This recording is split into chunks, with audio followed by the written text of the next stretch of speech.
అన్న అందరం కలిసి సినిమా పోదామన్నా ఈరోజు నైట్ 9:30కి.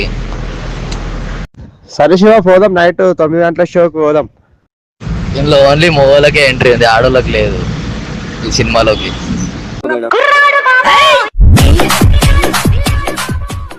మా గ్యాంగ్ లో ఆడోని నువ్వే ఉన్నావు, అందరు మగవాళ్ళు ఉన్నారు. మళ్ళా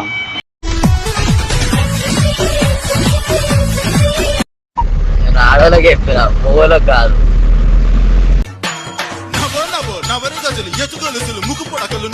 మీరు అందరం మొగోళ్ళే ఉన్నారా, నువ్వే రాడో, నువ్వే ఎందుకు వస్తావు? మరి రేపు చేసేస్తావు మరి అందరినీ, మరి నీ ఇష్టం.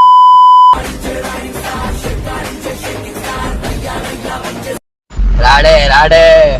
ఏమేమి ప్రశాంతి, నువ్వు కూడా ఆడోళ్ళతోటే పోతావా సినిమాకి? ఆడోడు ఉన్నాడు కదా, ఇద్దరు పోటీ. మళ్ళా చీర కట్టుకొని తీసుకోవానికి. రానోళ్ళని అన్నావు రాబాయ్, వచ్చినోడు పోవాడు, రానోడే ఆడోడు అంటూ. సోటా కుచిపినాయి మొత్తం, సోట మూట. చీరలు లేవంట, ఒక చీరలు అంటే ఇప్పియు నాని. చీర కట్టుకొని చీరలు లేవంట.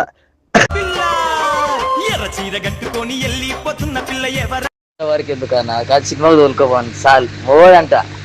ఆడోళ్ళకి దొరుకోవం రా, మొగోళ్ళకి తీసుకోతాం సినిమాకి.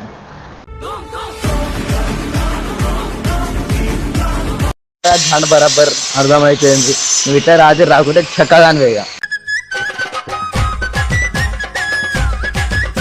ఇవా నవ్వుడు కాదు, నువ్వు సిల్లి పెడతా రాకుంటే నువ్వు కూడా. శివ బాగా నచ్చేసావు నాకు.